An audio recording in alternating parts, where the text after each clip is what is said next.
Dr. N. Sai Bhaskar Reddy, sir. Dr. Sai Bhaskar Reddy, sir, is an international environment and development professional. He studied double Masters of Science in Applied Geography from Indian Institute of Technology, Bombay, and did geography for his PhD in Environmental Impact Assessment, studies of the polluted water at Patancheru Industrial Area at Telangana. Sir is into research and development of technologies used by communities to mitigate climate change, environmental and geo-ecological degradation. Sir has worked as an international consultant for World Bank, United Nations Development Programme, International Organization for Migration, and Green Climate Change across the globe. He has also worked as a geoecologist consultant for the Hussain Sagar Lake and Catchment Area Improvement Project. Sir has also coordinated on the Clima Adapt project, Valantari, supported by the Norwegian government, helped to improve the water use efficiency, increase agriculture production, and reduce emissions. Sir has the credit of designing more than 100 designs. The notable achievements are 50 good stoves, contribution on biochar and charcoal production technologies. He has also conceptualized and contributed to the concept of earth centers, village earth centers, geospirit, earth clubs, and earth leadership.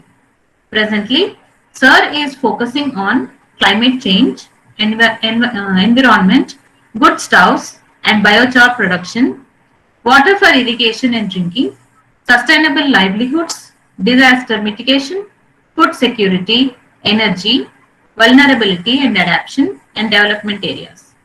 Currently, Sir is working as director at the Earth Center, Council for Green Revolution, Hyderabad. Today, Sir will be presenting on the topic Multi-Hazard Risk Analysis in Urban Planning for Cities. We request Dr. N. Sai Bhaskar Reddy sir to address the session. Thank you very much, madam, and good morning to everyone participating in this event. As already introduced about me, I worked on especially this climate change, disasters, and other international projects, Afghanistan, Indonesia, and in 12 other countries. I have contributed, as well as within India, about 18 states. I have contributed on this issues, and especially climate change and disasters is definitely around 7 8 projects I have done implemented our national and international. And with this background, recently, as we all know, the urban population has increased globally as compared to rural. It's more than 50% now. And within India also, it is crossing 50% very soon. It means the challenges in urban area and especially cities and urban planning, even as a geographer, understanding the spatial aspects overlaid by all these challenges of infrastructure, the natural or the other, including man-made causes, is causing lots of hazards and disasters. And this is one of the biggest challenges now globally. And India is no exception, and which we see every year now, especially let us say rains, then we see how even the small rain can flood a city, and we have many challenges like that. So, bringing from my own experiences, especially one of the cities recently, I have done this risk analysis, that is GIFT City, that is Gujarat International Finance Capital City, basically near Gandhinagar. That is a small city, but the densification is one of the things that people are looking at. They want to bring all the important institutions together and in a very little space, so that there is more communication and access to resources and management. Again, this is putting other challenges. Here, the hazard is a term, but hazard has so many meanings, whether it is man-made, natural, or anything, ultimately, which has the potential to cause something. So that is, anyhow, I will be sharing the definitions of that. So let me go to the presentation. So you can share my presentation, madam. When I say next, then you can change the next. So excuse me, I have this poor connectivity here, and I'm actually on the road, and it is raining outside. And sitting in my car, I'm doing this webinar. It's okay. I think as long as you can hear me, that's fine. Yeah, So continue, it's madam. already put up on the things. You can you see the Okay, presentation? Yeah. I am unable to see, but let me click it. Yeah, Okay. I can see the Yeah. presentation. Mm. Yeah, so here, next slide, madam. So we know one of this is a triple disaster that happened in Fukushima. That's earthquake, then tsunami, followed by nuclear plant disaster. So simultaneously, three disasters occurring together in one place. This is one of the best examples what can happen because many things are interrelated. So this event happened in March 11, 2011, and it has caused lots of destruction, and nobody can forget this particular disaster because of the magnitude and the impact, and including a country like Japan also could not cope with this with all kinds of systems in place. So here hazard, basically these definitions are very much required to understand the context of my speaking today. So here it's a process, phenomenon, or human activity that may cause loss of life, injury, or other health impacts, property damage, social and economic disruption, or environmental degradation. Hazard includes, especially as I mentioned in the Sendai framework, you all might be knowing about this framework for disaster risk reduction 2015 to 2030. This is the period that want to achieve. Okay. So they include the biological, environmental, geological, hydrometeorological, and technological process and phenomena. It means everything which you could see practically that's happening today. I have put biological ahead because now you see the coronavirus, although the local environment because of the closeness of people and the infrastructure and everything, the proneness of this coronavirus in the cities is more than rural areas. Now I'm in rural area where there is more comfort for people in maintaining the physical distance. Even in architecture, especially latest architecture, this kind of social aspects are also coming into picture because this is also a major hazard. That's why. Excuse me. So hazards, as I said, natural, anthropogenic, and all that. So this man-made hazards, they are induced entirely or predominantly by human activities and choices. Let us say some of the floods. Let us say Kerala floods. It is basically purely because of and Chinese recent Chinese floods also. We have very good number of dams and everything reservoirs, but unplanned or management of this water or sudden release of water. So that is causing more damage than the real rains. Otherwise, naturally, the things would not have been so aggravated. So these kind of things are happening. And other things is the location, intensity, magnitude, and frequency and probability. These are also very much important. And the biological hazards are also defined by their infectious or toxicity or other characteristics of the pathogen, such as the dose response, incubation period, and all this also matter. So this is become a big topic now for everyone. So multi-hazard, why we are calling multi-hazard is in any geographical area, it may be prone to several hazards. So that's why we say multi-hazard. So the selection of multiple major hazards that the country faces, or even the geographically local or the site specific also, and the specific context where hazardous events may occur simultaneously, cascadingly, or cumulatively over time. Okay. I gave that's why I started with Fukushima, the triple disaster. Okay, and taking into account the potential interrelated effects, and Natural hazard. So natural hazards are defined by that United Nations Center is there for disasters, UNISDR, as a natural process for phenomenon that may cause loss of life, injury, or other health impacts. Okay. So property damage, loss of livelihoods and services, social and economic disruption, or environmental damage. So natural hazards can be characterized by their and same thing which I mentioned earlier. So people say there is nothing called natural disaster. There is a natural hazard basically. So the once a natural hazard happens, I mean, say it really happens in reality, then becomes a disaster. So vulnerability. So this is very important because vulnerability is a most it depends on so many factors basically. Exposure, sensitivity, adaptive capacity, like that many things are there which are related to vulnerability. So here most important is the physical, social, economic, environmental factors or processes. These are very much important in defining vulnerability, which increase the susceptibility of an individual, a community, assets or systems to the impacts of hazards. So anyhow, I'll be sharing this presentation so the organizers of this program can share my presentation to the participants so they can go through later on this material. So vulnerability is a multi-dimensional in its nature and next to the four dimensions above, some authors also include cultural and institutional factors also. Okay.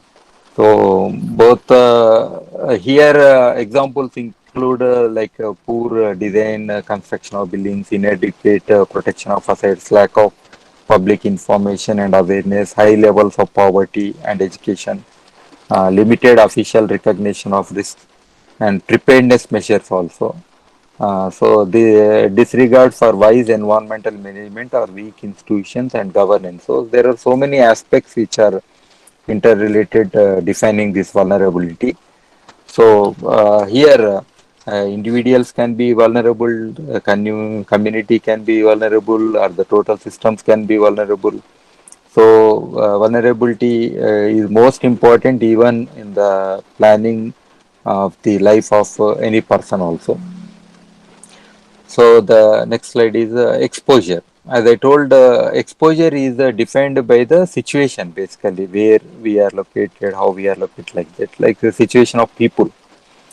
So let us say you are sitting close to a window, so you might get good light and sunlight also. The people who are sitting inside, they may not get light like that. So it is simple as like that.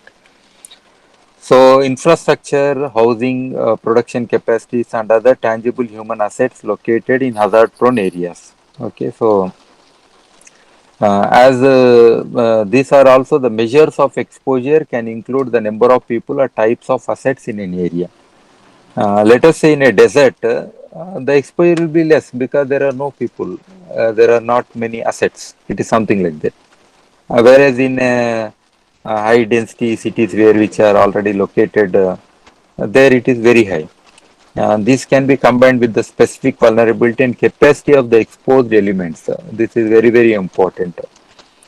So capacity means let us say you are feeling very hot. So but your body can tolerate that kind of heat. Then it means your body's capacity is there. So your vulnerability is less for that kind of, let us say, sunstroke.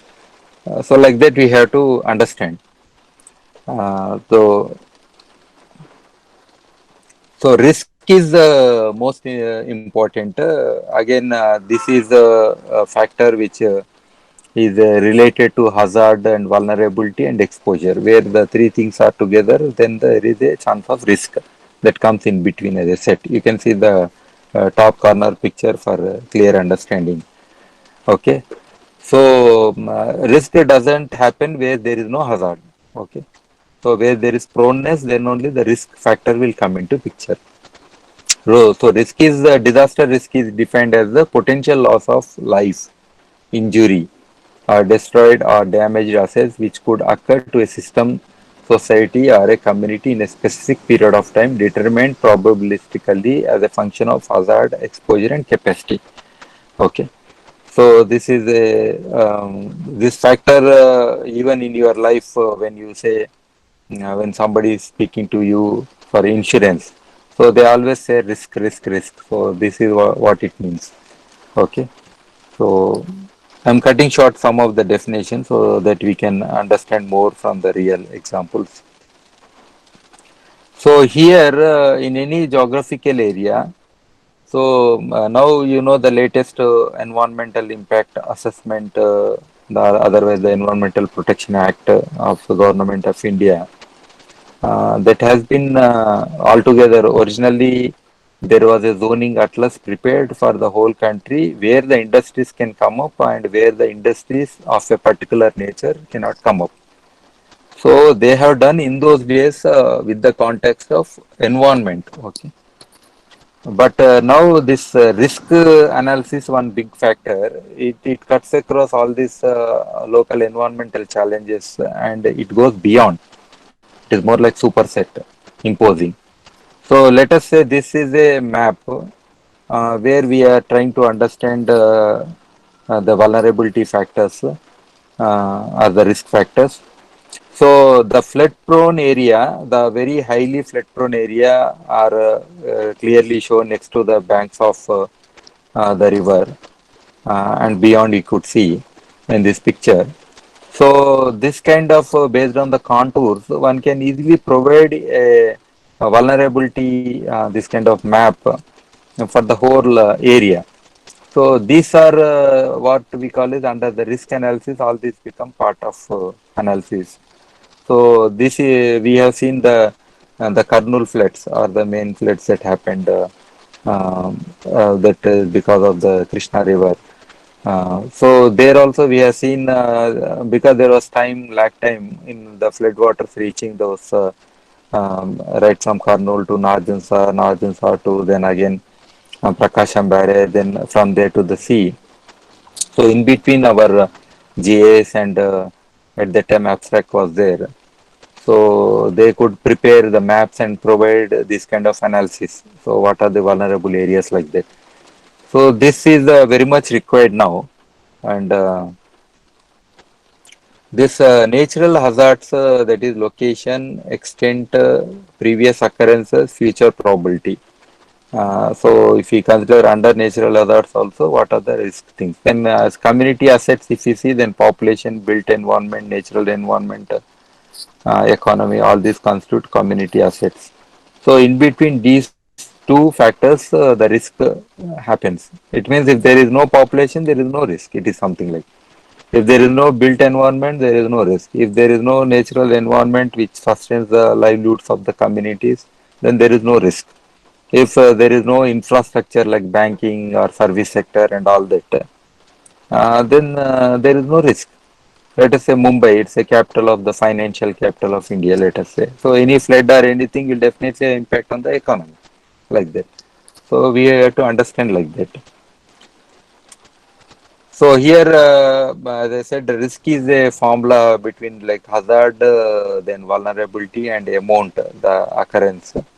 And all these things is a kind of formula it is given here. So you can go through these definitions later on.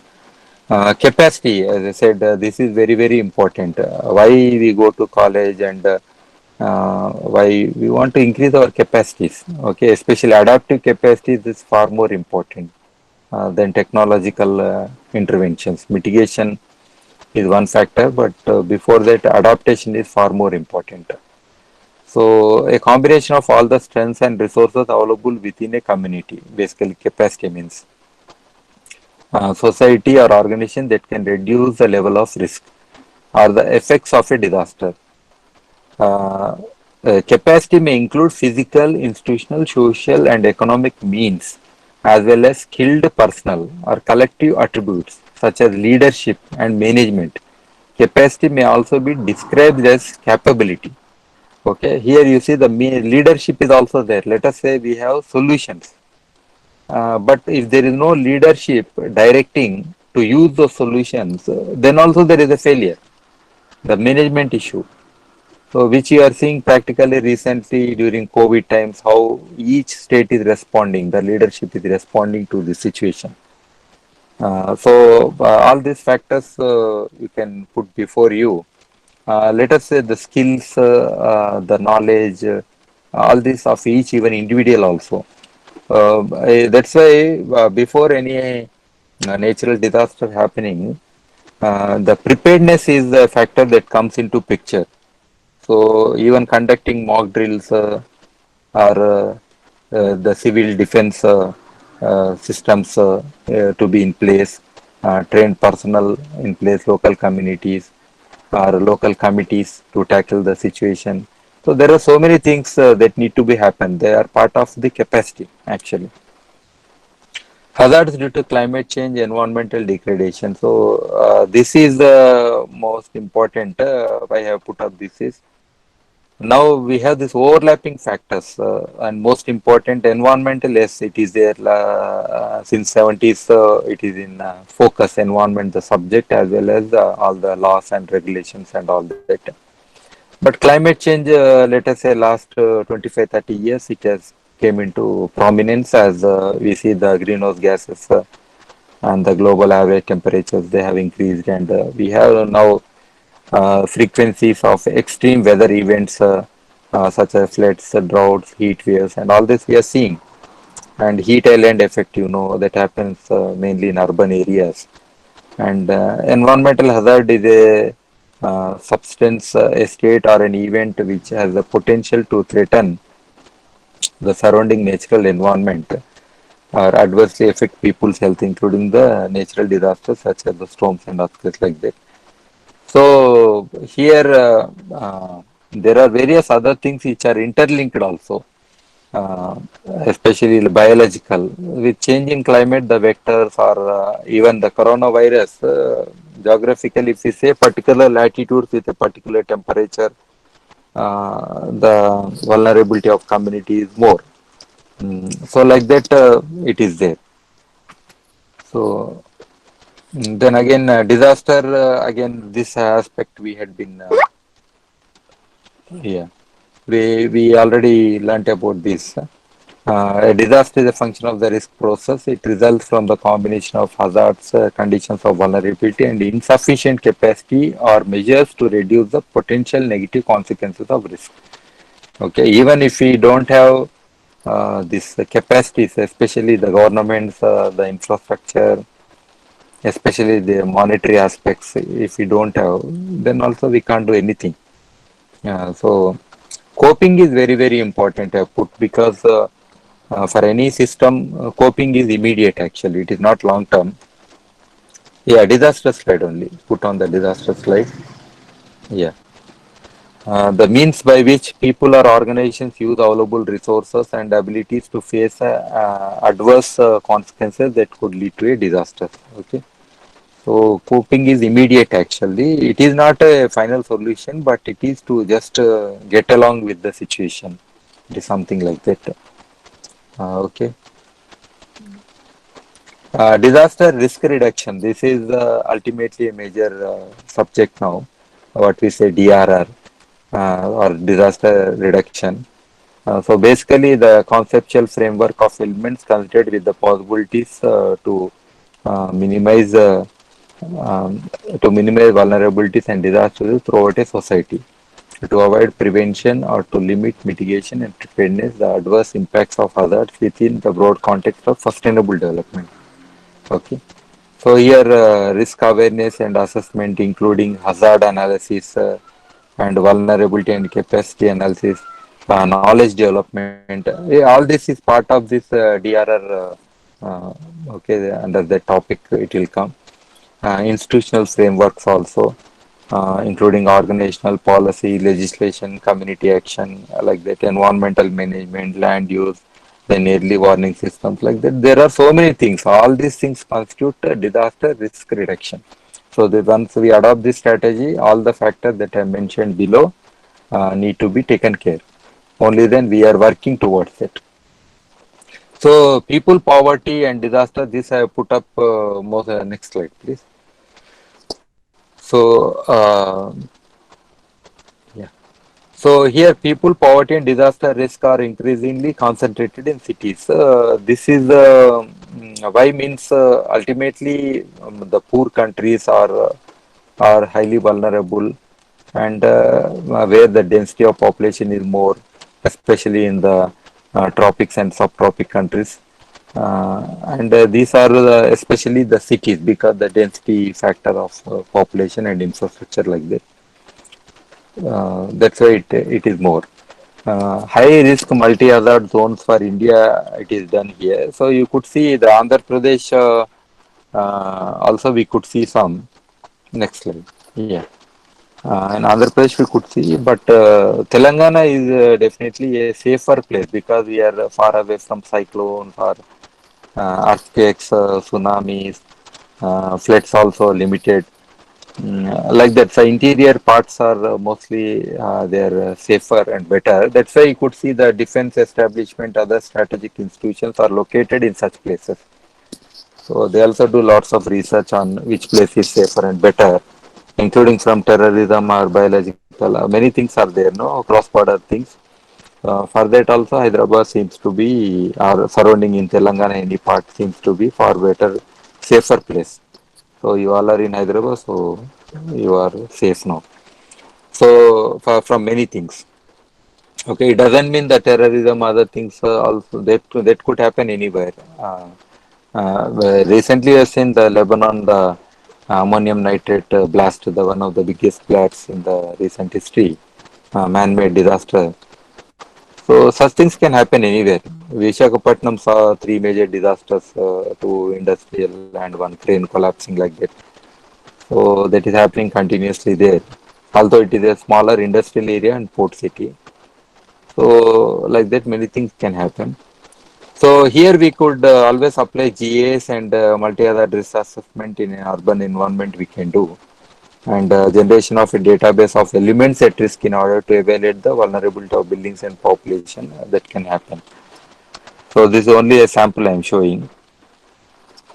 So National Urban Flood Resilience Program, this I am sharing because recently I was leading this project for the World Bank in Indonesia. You know there are about 55 cities which are vulnerable and they are subsiding below the sea level. Okay, that is the very strange thing happening there. It is archipelago. It is means a number of islands basically. The country doesn't have a common land mass like us. And because of urbanization, overdrawal of groundwater, and because of proximity to sea and sea level rise, tsunamis like that, many factors together contributed to this situation. And floods are very, very common there, happening either from the sea surge also creates floods. So you remember, and it creates a wall against the water outflows into the sea. Then also it is causing flood inundation inside. So so we were engaged in the developing this national program for the government. So how to bring in financial things, how to plan the urban nature-based solutions that came up as architects in my life. That is a passion actually, even now. The green buildings and nature-based solutions and all that. Although I not studied, but still that interest is there in me. So here nature-based solutions is very very much in. You might have heard about sponge cities or ABC, active clean waters. This program, beauty and clean waters program of Singapore. So like that in different cities, many models have come where we could use this water, flood water, not only for recharging and also could have co-benefits for the society and beautification and access to communities. So like that, many things are integrated into this. So here in this particular project, urban flood risk management, sector investments, diagnostic, who will invest in floods?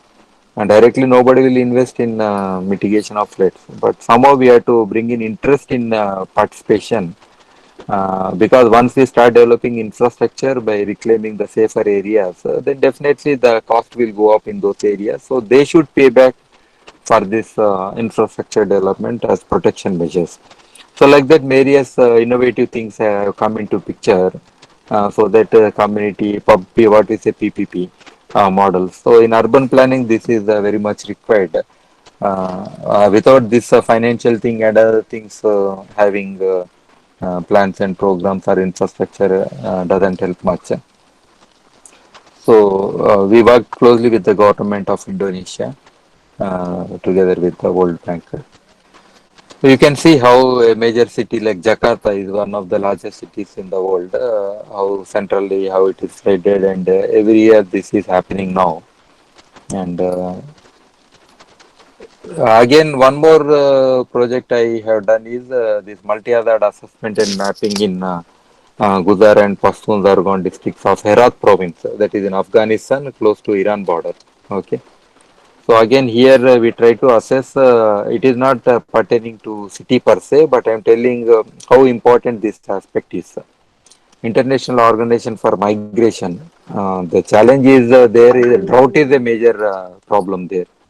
It's also a hazard because drought causes long-term impacts because people will be displaced from their villages completely. They are uprooted from their villages, from their identity, and they go to different geographies, and their struggles will be multiplied. So that is what happening. That already happened, and the suffering of the people is very high. So here, this particular thing. Uh, I did this mapping of those areas, and this area is particularly prone to earthquakes, cyclones, floods, and other analysis we did. So I am coming to the important thing: how this hazard risk analysis of gift city for a particular city. What are the factors which we need to look at, and this multi hazard and all that. So for this, I am sharing this presentation. So this particular city is next to Gandhinagar. Actually, it is attached to Gandhinagar, which is the capital of Gujarat.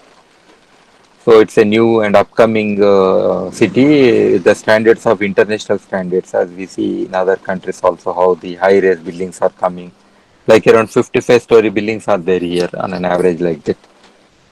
So together in one place, very high density of population is estimated once all the infrastructure comes up. So it is happening actually. About 7-8 buildings are constructed. Again, I am the team leader for this particular project. So here we try to assess the historic data. What we say return period. Return period means for how many years, what kind of intensity of earthquake can happen. So this kind of analysis we used and try to assess the local geological condition, the shear and other things, and prepared a map and then try to assess. But this was slightly safer. It is not close to Bhuj and that Saurashtra or Kutch area, which is more prone to earthquakes. Otherwise, Gujarat is one of the highly prone, on an average, highly prone earthquake zone only. But this particular area is relatively safe. Like this, we need to develop the. This is VS30. That's what shear and other things we look into. So this I mapped and then we found how safe it is. Then again we try to see the 50 years return period. Then also it is safer. Very few earthquakes happen. The inside picture you can see the right side, the whole Gujarat and that purple color, indigo color spots are there. So the point this gift city is also shown. So that is also safer place. So here actually, as I said, multi-hazard, as I told, earthquake is one event, but there could be non-structural damage, that is utility, infrastructure, everything could damage. The pipelines can be broken or the gas pipelines can broken, and from gas again leakage to again fire hazard can happen. Like that, many things are like structural damage also when happens, the buildings collapse. Again, there is a dam nearby, so even if that collapse, there will be flooding event occurring. So there will be flood, human loss, fire hazard, and overall the business community, everything gets affected. So like that, even the name or brand of that area will also come down. So nobody will be willing in the future to resettle there. So there will be lots of disruption. So this is how each factor is interlinked and it has a magnifying effect or multiplier effect. So this we have to remember for everything it is there. So conclusion. So these conclusions are okay, fine. What we gave is for their own this thing for government to make some decisions. So flood and extreme rainfall. Again, for the same place, we try to next slide, please. Yeah, next. Yeah, flood and extreme rainfall. So here again, medium, major, and minor projects, silent features, then flood control cell data, reservoir data, overflow of dams. All the data from the department has been taken up, even meteorological data, all that. The topography contours, location. Actually, this is located close to a local river, but it was an elevated area. That's fine, but still, floods can happen. Historic floods can happen. So here again we try to map how much area will be under submergence. Yes, definitely some part of area could be under submersion. It's a Sabarmati river. So a low-lying area. So what could happen if that infrastructure fails? So that also we try to assess. So here basically the sewage treatment plant and some pipelines, cables, substations, underground areas, and all these are located already. So here this map we again, which are the safer areas in case of the historic threats also like that. So again we have given here the map, safer and more prone areas. So you could see the white color patch of building infrastructure close to the river. Yeah. Again, as I said, the multi-hazard, what is the chance? Heavy rain with direct rain also there could be flood, river flood also, flood, dam break also can cause flood. Then again, non-structural damage and structural damage. So there is a utility tunnel in this particular city. It is very well made, but it is close to the road level only. So there are some pathways to enter this utility tunnel. So we felt that there is every chance that the roads would get flooded, then all the water within seconds it can reach. So while doing the analysis and the pipeline breakdown, leakages, electricity breakdown, and all these are other things, multiplier effects. Then cyclone, yes, it is far off from the sea, but still there is sometimes. Next slide, please. Yeah. So here again the cyclone, it is far off from the sea, but there is every chance that there could be a cyclone occurring here, or intensity will be there. So that we try to look into historic events. But this, what we say, wind funnel effect, because of location of buildings. Let us say each company has their own plot and they are raising their own building. What will happen is with the particular location or interrelationship of each building, there could be the very high in speed because of this funnel effect, and that could cause lots of damage. We have seen next slide, madam. I'm speaking about wind funnel effect. Yeah. So you have seen in this cyclone in Orissa when it happened. Lots of these glass windows they came out. So even if there is something small opening at one side and there will be low pressure created on the other side, then automatically everything will be sucked out and they would fall down. Falling down again will have lots of other implications on the people below or anything like that. So this also we try to assess. Even practically, I took this anemometer which measures the wind. So one day I measured around 22 kilometers per hour wind was blowing. Even at that wind speed, what happens at different levels that I try to assess and see what is the thing. 22 kilometers per hour is a small thing. Even cyclone, super cyclone happens around 120 kilometers per hour is the thing. That is a bigger thing challenge actually. So here again with the cyclones, historic things. Next slide. Historic cyclones and events they have been mapped and we try to look at what happened earlier. This also gives a flare picture. And the next slide. Then cyclone hazard map has been shown here. So the path of the cyclone is also shown in dotted line. So here. Then this is the conclusion that what are the measures to be taken for better protection. Again, the cascading effect is damage due to high wind speed. What will happen? That could happen during the heavy rainfall also, flood. Means these are the other implications during that cyclone. And damage to trees, facade and hoardings, poles, non-structural damage, communication loss will be there definitely, and effect on business continuity.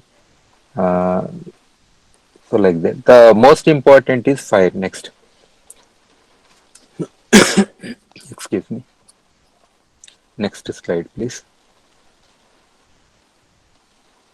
Yeah. Fire is less considered, but when it happens, it is going to have highest impact, especially in high-rise buildings, because there won't be an escape. Even if it happens in one floor or two floors, but its spread will be in the whole building because of a particular things in the architecture that you all are well aware. But still, if you are giving staircase from outside, definitely at least the people who want to escape, they'll have a fair chance of escaping. But in most of the building, the staircase is inside in a closed environment. So it means the entrance will act like a chimney. Basically, the entrance at the base or the floors that will be drawing the air, and fire can within no time it can become an inferno, reaching all the floors by default. So when these buildings which are enclosed from all the four sides, the fire hazard is very very high. So even when we saw some of the best buildings there, but this aspect they have not looked at. And also we try to look into all the infrastructure in place. You might say different fire extinguishing systems are there, including what we saw is the vehicle can't move around the building. There are so many barricades kept around the building, or the greenery has been developed, or some ornamentation has been done. So for preventing vehicles, some again barricades are there. So in real case of hazard, how the vehicle is going will go around the building. So that is also not considered. So like that, there are very minor, even the storage of chemicals where they are located, and including the office materials.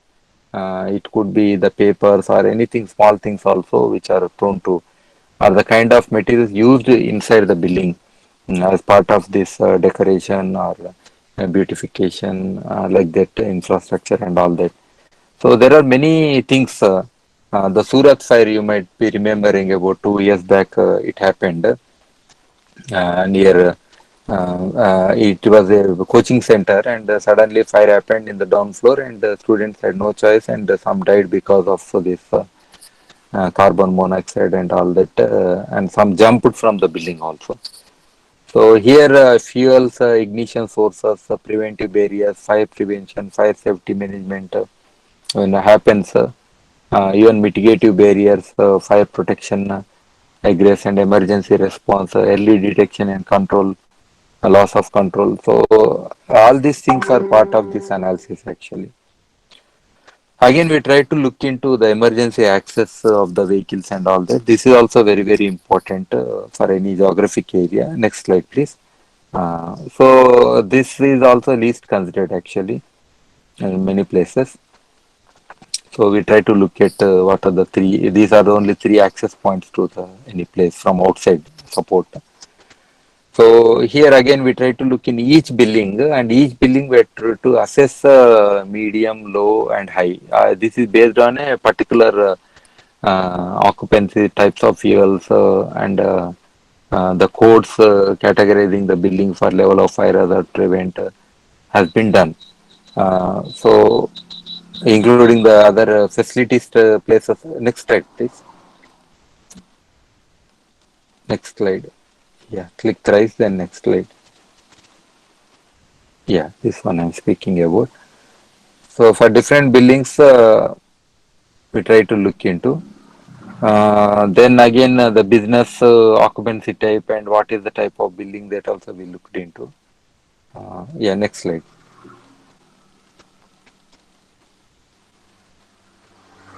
Yeah, next. Frequency and occurrence values. Yeah. So here it was looked into what could be the frequency during lifetime of the building, 25 years. Basically, whatever infrastructure we develop, the lifetime is not like the earlier times. You all know as architect students.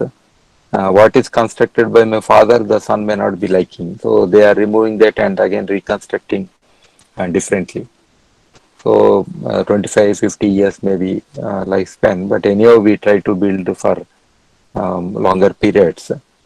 Then likely to occur once in 5 years. Like that, we try to look into different things. Once in a year, what is the likelihood and the consequences, property damage, injuries, business continuity, minor property damage, then significant damage. And this is a risk matrix and frequency and consequences. Based on that, the risk has been assessed. High, medium, low risk and all that. Proposed fire scenarios like in a particular scenario, let us say fire in office equipment after office hour, if it happens, what will happen? That is a scenario. Then spontaneous ignition in turpentine soaked racks office hours, what will happen? No, proposed fire scenario. A slide before, madam. Yeah, I'm here. So city control center, there is a control system which monitors everything, and if fire in electronic components happens there, what will happen? And arson, if it happens in a particular building, what will happen? Let us say a car bomb is placed below. Coming from with 3 years of experience in Afghanistan, I know these things more than anybody else. I have seen practically what are the different measures taken for this terrorist and human bombs or these vehicle bombs and all these things uh, that happen there frequently. So I also try to look into, even do have bunkers and all that also I try to look into. Otherwise, we just give an assembly area and from there somebody will take you. Even in assembly area, if the whole building falls upon you, what you will do? During earthquake, you cannot go to such places again. So like that, in each system, we try to look into, like solid waste management, fire in waste material due to auto ignition, like that. All this we try to look into. Next slide. So here are the details of each fire event that could happen. So these are given in far more detail, as I told at that time while we were doing this particular study. The Surat fire incident happened, and government was more particular about this fire hazard in this particular city. So we try to go very intensively and try to analyze this whole thing. We almost all travel to all the buildings and all floors and try to look at all the corners, which existing about 10 buildings. Of course, other new buildings are coming.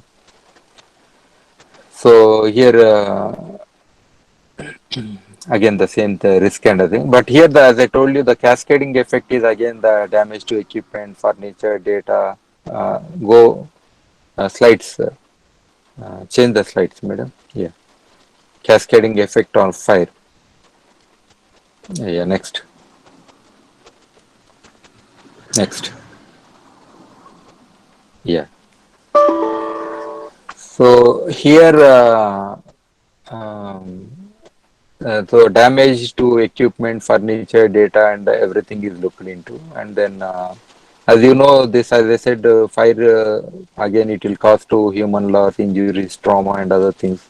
So there will be many other things, electricity, background, smoke, insecurity, and business will also get affected. So all these things will happen. Next. So fire protection systems and equipment we looked into. So wet razor systems are kept in manual mode like that. So installation orientation of a double hydrant valves not will not allow operation. How they are located, even whether the boxes are locked, whether the keys are available, or can they break and open the walls like that. So all these things we looked. Sometimes the local person, the manager or the security guard or somebody for the security reason they try to close everything. So all these things, do we have generator to operate the pumps for water and all that? So all these details we looked into. Next.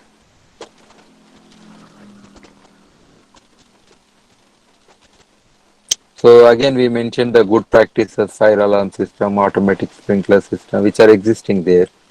Fire command centers and protected and refrigerated stair enclosure. This is what required actually, which we said. Protected and pressurized stair enclosures. As I told you, this the people who are moving out should be well protected. So that is a system. Okay. Next.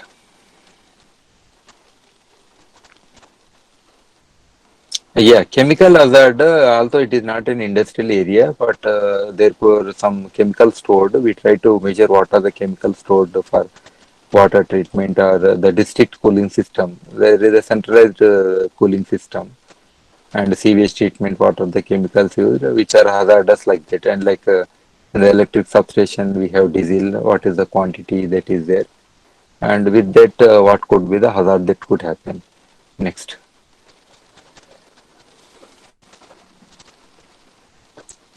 So like that, we looked into fire thing. Next. So man-made things, again, this is very, very important, which we never imagine, like bombing or suicide bombing or rocket and mortar attack, because this particular place is very close to Pakistan border. So already we don't have good relationship with our neighbor. So we had Akshardham incident in Gujarat, Ahmedabad, very well if you remember, terrorists attacking that complex, temple complex.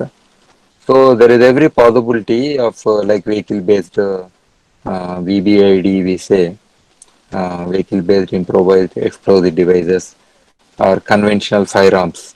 Somebody carries and nuclear weapons, cyber terrorism, biological, chemical weapons.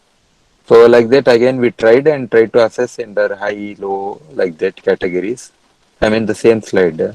Yeah, it's okay. So again, we try to look into damage to infrastructure due to each of the things. Okay. And what is the disturbance in business continuity and damage to people, all that we try to look into and made this matrix. Yeah. Next. So key elements at risk, what are the things there? So all the systems that are in place like gas network, ICT services, sewage and treatment plants, water supply system, solid waste management, the power plant. All these are key elements basically in any infrastructure. So actually, if you have this kind of analysis before you plan your architecture, I think definitely you are going to bring up far better buildings, looking at preventing this kind of risks in the future as architect students. Anyhow, you will be learning as part of your curriculum, but these are practical things which comes only by being in the field. As theoretically, nobody will teach you these things. Yeah. Next. Yeah. Thank you very much. Although with the difficulty of being outside this thing, I could manage to complete this presentation with less connectivity also. So if there is anything you could ask me, or I think the moderators they can take over. Yes, sir. We have a few questions in the chat box from the participants, sir. Okay, madam. On behalf of the participants, we will ask you the questions, sir. Yeah. Can we go ahead, sir? Yeah, please, madam. Yeah. What are the challenges we face in developing multi-hazard risk models at local scale or in urban cities? There is no challenge. We need the skilled people. I don't know in your curriculum how much depth, because this is a multidisciplinary thing. It is not related, let us say, geological hazards. It is means a geological expert need to be there. Chemical hazard, a chemical person will be there. Fire hazard, a fire specialist will be there. So it is not just for you, the architecture, it means so many other things like utility aspects, the people, the business, and like that, many things you always look into. But considering this, especially the climate change, the disasters, and all that. We need to have these multidisciplinary teams, and the interaction of the architect or the engineers with these kind of multidisciplinary teams is required. And see, Gift City was started already. They have done environmental impact assessment and other document they have done, but they have not done this multi-hazard risk analysis. So they have done later. If they have asked us to do even before starting the construction about 10 years back, it would have been far more useful. But at that time, they just started building, and now they asked because to get some international agencies said if we want to occupy this particular building, we need to see these reports and we need to understand what is the risk here. So for that reason, they are doing it, not for in reality to do this and then start the work. So even at the time of, because architect is one of the first person in designing any space. So working with this kind of teams, multidisciplinary teams, and are understanding the practical challenges happened in any real situation will always help us. Yeah. Hello. Yes, sir. Yeah, that's it. We have to improve our curriculum. Now you have far better advantage than regular classroom lectures, madam. So we can bring the best people from anywhere in the world online, and then you can always conduct this kind of sessions. And also, practically, we can take to the site also sometimes using the same technology and show practically some of the field aspects. So Yes, that sir. is also possible. It is like a walkthrough lecture. Like let me say I am walking in a building with my mobile phone and camera on. So I'll be practically showing various aspects and then I'll be walking, but your students will be sitting comfortably somewhere and happily listening and seeing the things also. That is also possible. The cost effective way. Yeah. Yes, sir. Sir, we have one more question. Yeah. Uh, Owing to increased vulnerability and climatic extremes, we are faced with the rapidly growing impact of disasters worldwide. How do we incorporate the concepts of disaster risk management into planning, sustainable development, and environmental impact assessment? You are asking everything, madam. That is, what is an ideal society like that you are asking. So that is there as part of our own designs and everything. Excuse me. That is already there as part of our requirement actually. The government should be proactive and there should be good leadership and then the things will be fine. Yeah. Sir, next question.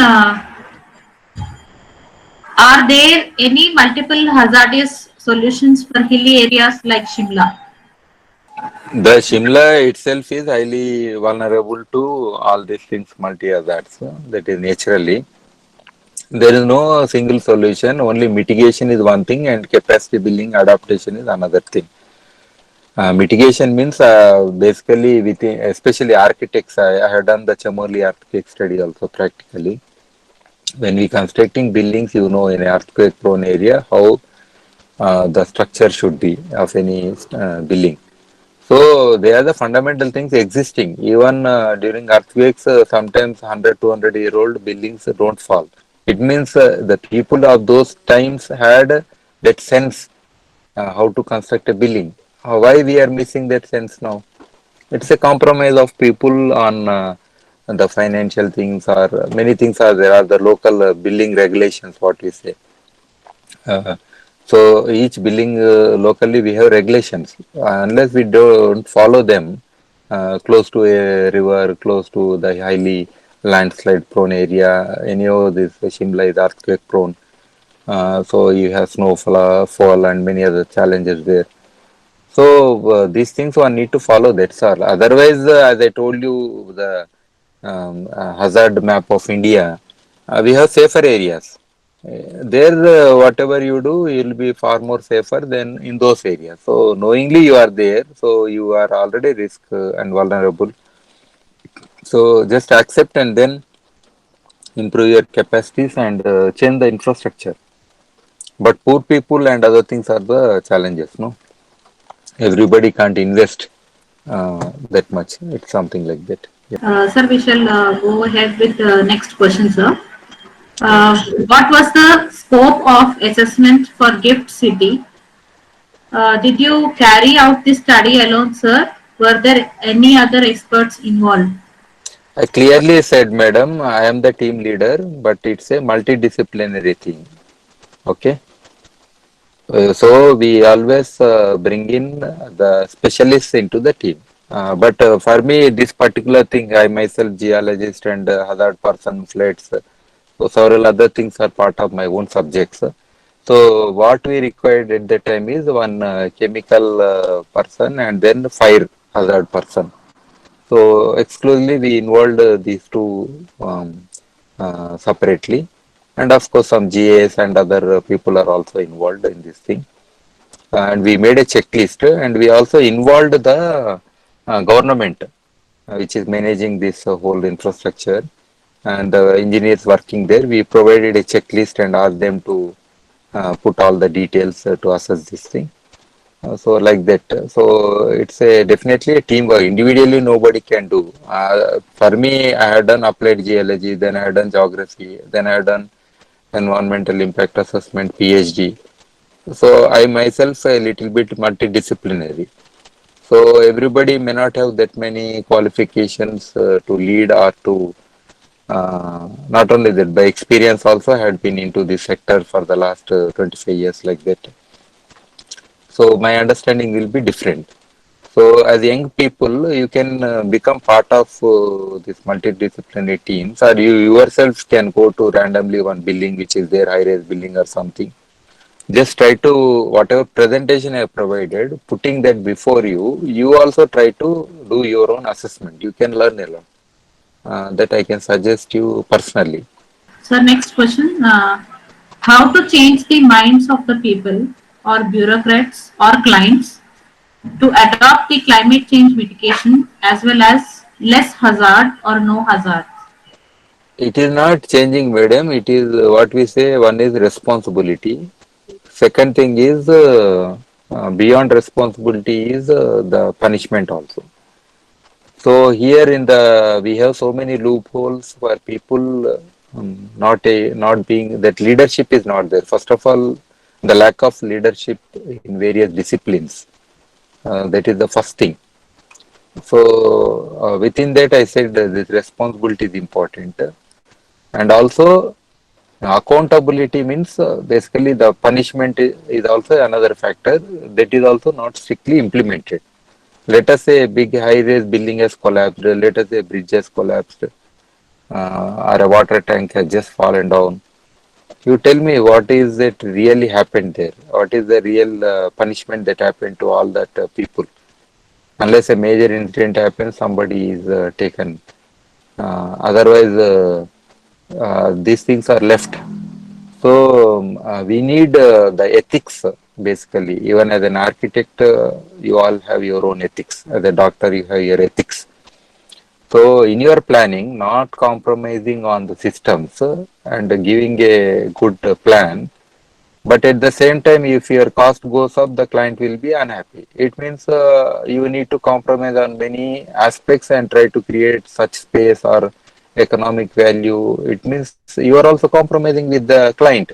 Sometimes we are listening to client rather than using our knowledge. See, I always see the Hyderabad roads. I think there is no qualified civil engineer in Hyderabad. Because if roads are so bad, it means it is a reflection of our education system. But it is not the reality. It is the system that is making these highly learned, highly qualified people fail. So, apart from education, this ethical things also should be strengthened, and that motivation should be constant. And the government system should also recognize such people and give scope for such people to work. Yeah, that's the only way. What is your experience while working in Afghanistan? How the architectural futured in Afghanistan? Sir. Very good. I am very happy somebody like me is in this event now. See, future is these people, Afghanis, they have traveled to all these Saudi countries and all that out of migration. They learned so many things. Sometimes I feel ashamed by looking at our roads. In Afghanistan, corruption is very high, but at least they don't compromise on the construction quality. Many places I have seen. So people are very good locally. They are doing very good construction and they are doing their work fine. And people are skilled, as I said, because of migration to Pakistan, Iran, then Saudi Arabia, Dubai, like that. All these countries they had been to globally also. So their spread is far more. So when they return back, they are contributing to the skilled and other things. That's fine. But still, if somebody wants to go and explore the unexplored world, risk is always there to your life. If you are not worried about risk, then you can enjoy the world far more better than anybody else. Yeah. Yes, so one more question, sir. What are the precautions taken by the government to cope up with man-made disasters such as Bhopal gas and natural disaster, which is an urban flood? See, after Bhopal gas leak only, this Environmental Protection Act and all other related things have come. This environmental impact assessment mandatory and all these things have come into existence in India. But today, exactly now, I think 2 days before the government tried to amend this environmental impact assessment and sought comments. So you can see after this last 20-25 years phase, I think government is thinking economy is far more important than environment. So it's a compromise again. See, in Visakhapatnam, one after another, three disasters happened. Who is taking care? Who is responsible? How many people are suspended? How many people are removed? Is those industries closed? No. So here, business as usual is going on. So even after this kind of disasters, I think government is, and of course, what we are not looking at is the population. The problem is with a huge population, without controlling population, the demands will not come down. So demands will always increase. So to meet these demands, the government is compromising on the environment. At the cost of environment, we want to survive. Without environment, we can't survive. So it's a directly double damage that we are causing to ourselves. So whatever is happening, yes, temporarily some things will happen. Then over a period, the government is compromising on them. Not only government, the violators are there. Public is the major violator. The systems, corrupt systems are violators. Every industry is violating most of them. So this is already happening. Yeah. Sir, you as a consultant of United Nations, can you please Yeah. suggest us what are the prospects to architects? It is always there. See, one is directly joining into UN. That is a different thing. Okay, then you need to work differently. So there are some engineering wing is also there. Then you can always to there are some international institutes are there. Even UN universities are there in Netherlands, Japan, like that related universities. So just go and join them. If you are targeting those things, that is one possibility. Otherwise, second option is like me. I not done such courses, but I was passionate. Then, when an opportunity comes to work with their projects, okay, joining their projects or joining with them and working on their projects, so you can always do. So regular basis or as a consultant also, you can always be associated with them. Yeah. Sir, as an Earth Center director, how do you suggest us? How do you suggest us as architects, Earth-centric structures or urban planning? See, I always say something. What is space in the language of architecture, and what is the relation of this space to a human being in your architecture? Any space that you create, actually, within architecture, you are trying to intermingle the nature and man-made spaces together for some reasons. The reasons are very simple. One is security, let us say, and also the living, basically, living conditions there. But other aspects we are missing. The connectivity of human being with nature, that is very critical. So unless we bring this nature-based solution or close to nature aspects within architecture, it doesn't happen. And most importantly, the peace. If you live in any space, but if you don't find much peace in that particular place, then also it has less relationship. And most overall importance is each person to aspire, that is the spirit of the person should aspire towards the purpose of one's life. So this also should, that elements in your architecture should bring up. So definitely, if these things bring up, then it is worth of your profession. So here, that's why in the at Earth Center that there are two concepts of Earth Centers. One is the Earth Center that we are bringing up here, close to Kadtal, about 65 kilometers from Hyderabad.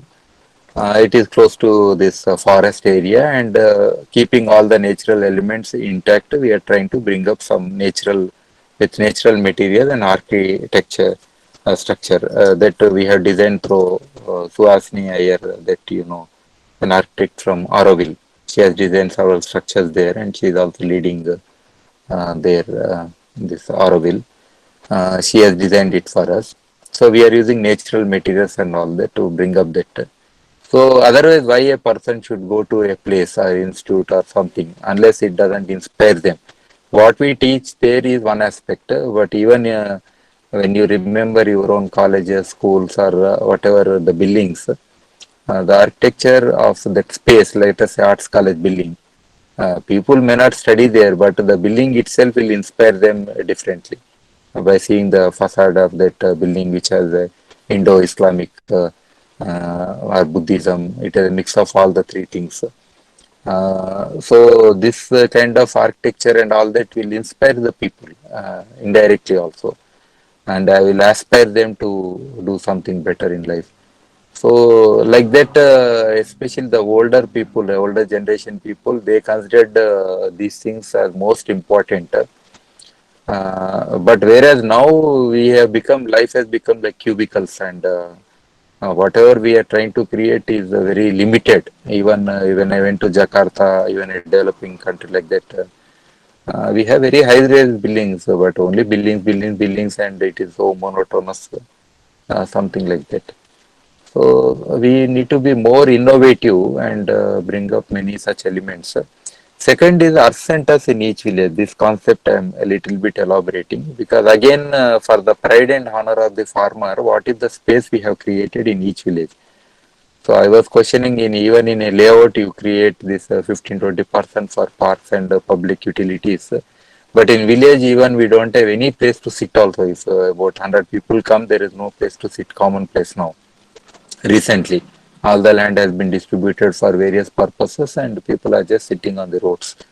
So why we have such a space? Why they can't have a playground? Why they can't have a common utility place for a meeting place? Why they can't have a place to revere their own Mother Earth and their own ancestors? And also why they can't save their culture heritage like that by having their own museum? Why they can't have their own library? So like that, when I started looking is all this, there are so many elements came, and we thought in every village 2 to 5 acres land, the space should be dedicated with local biodiversity of all species of plants together. So this government also liked, and I'm very happy that now in 12,000 villages the government says Pallaku Prakriti Vanam, they started this program. So like that, this kind of what I can suggest is, if you are interested in working with me personally, then we could have a hackathon on this village art centers, and this architect students can bring up the element that I suggested, which can bring the pride and honor of the farmer in a village, each village. So given some areas in some of the villages, they could do this hackathon and try to create these designs and with nature and everything together. And especially if a person goes there, their reverence to Mother Earth should increase. So that is what lacking. Your connectedness to your own earth is missing. So this is a suggestion actually. It's an extended explanation to your question or elaboration on your question. Yeah. Sir, we as SVCA, esteemed old architectural institute, how can we collaborate with your Earth Center to extend our knowledge and spread the Earth-centric architecture or inspiration?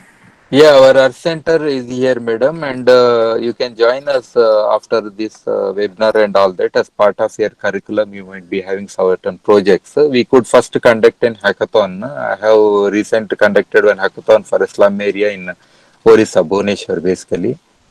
So it's a small geographical area, but they want to redesign considering these multi-hazards and natural elements like that.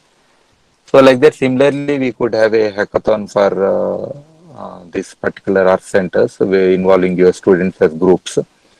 That brings us closer and trying to understand the things. And other similarly, other programs we could conduct and what we say traditional architecture, nature-based solutions like that. So which I can introduce. I used to conduct lectures in CDA and your NAC also. So those things also I can conduct certain lectures. So like that we could involve together and also especially even in this villages we have this Indira Awas Yojana and all that. That is very monotonous. Actually, it doesn't help the local artisans or the people in addressing their own skills actually. So like a potter's house is different, blacksmith's house is different. Like that, each person, the house should be different and it should cater to the needs of that person. Traditionally, it was completely different. Now, single room houses or double room houses, all these things with RCC is not going to cater to their aspirations or continue their livelihoods also. So we need to rework on that and also see the local materials and all that as inclusive in this architecture. I think we could do better job and serve the society better. So an architect is most important person because you can always visualize ahead, like at least 30, 40, 50 years or 100 years ahead. Visualizing ahead and then creating the spaces. And another thing which I can suggest the students could participate is like river banks management. Let us say Musi is there. So all along Musi, by taking about 1 or 2 kilometer stretch, again we could create an hackathon and students can bring up their ideas how we can increase the beautification of that area or increase the utility aspects or create the cultural heritage and other nature based values there, addressing both water recharge, even clean water, like that. So this thing we have not focused. We as civilization people started from the rivers, and now people are moving away from rivers, considering rivers are the drains to carry our sewerage. That's happening everywhere, almost in every city. So Musi River we saw from far up. We never touched the water of Musi River. So living in Hyderabad, there is no meaning without touching. But when do you touch? When the water is clean. How do you create that kind of relationship between Hussain Sagar and the people around? So my work on Hussain Sagar is there. I can introduce as part of my lecture on what are the things which could bring up around Hussain Sagar. My book is also there on Hussain Sagar, history, ecology and environment. It is online available. They could go through. So like that we could bring on water bodies and as I said the rural spaces including urban slums. So we could work out no problem. As director at center and already Raj Reddy Sab is there and is very much familiar and associated with this work. So we can together conduct and organize this thing. So the last question, sir. The natural disaster of landslide at Kedarnath happened. Now, to what safety measures are going to be taken by our government? I know it happened. Why don't you leave God in peace for some time? This is the first thing. Why don't you give rest to God? You, because you have access to transportation, so you can go anytime and then get exposed to that kind of vulnerable situation. That's what happened Kedarnath incident. I know I was thoroughly reading. Second thing is these learned people. What we say is there is a special category, learned idiots. They say the unlearned person are far more sensible to what to do, what not to do. But learned people are least sensitive and they don't have skills. If somebody died in a flood, I agree. A flood is a flood, and but people who are on the upper reaches, they could not survive one night, overnight. It was so chill outside, yes. But how to protect, or minimum things, what measure they could take to be in a safer place, or what are the things they should carry with them. Many things are the small things. Even if you had been in NSS or NCC or some other programs, you would have learned a little bit more to for survival skills. So this the landslide is one instant which will tackle cause damage to some infrastructure and people, but otherwise also after the disaster also the skills are very few. So this I think we need to improve as individually capacities need to be improved. That is very important. Yeah. Thank you so much, sir, for your unrelenting response for all your questions. Yeah. I'd like to thank Dr. N. Sai Bhaskar Reddy, sir, for the excellent session, giving us awareness of the various issues faced at the environmental level. The session had very illustrative, detailed, and various analytical case studies. Thank you, sir, for sharing the ground reality and facts with us. Yeah, thank you all the students, thank you madam and organizers and including Raj Reddy Sab and CDA and your institution. Thank you Hi, very Bhaskar much. Reddy garu, thank you very much for accepting our invitation. In fact, it is a great pleasure and then insight, wisdom. They are not students actually. You have been addressing. They are all faculty members and Sorry.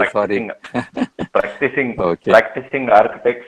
They may look like young children, but they are having 10, 15 years of Oh, experience. sorry, I need to And learn a lot from them. Yeah. I Yeah. understand. Because before shaping the world, they are shaping themselves. We should appreciate them. And Good. so, thank you very much. And SVCA and CDA looking forward to have join hands with Earth Center as an Earth Center director. And you've given a lot of time to us. And we also, yesterday I was speaking to SVCA, the principal herself, and they are eager to exchange an MOU with you and student exchange programs. And then we can bring some liveliness in their natural design. Thank you very much. Yeah. Thank you Good. for your time. Thank you very much. Thank you one and all. Thank you.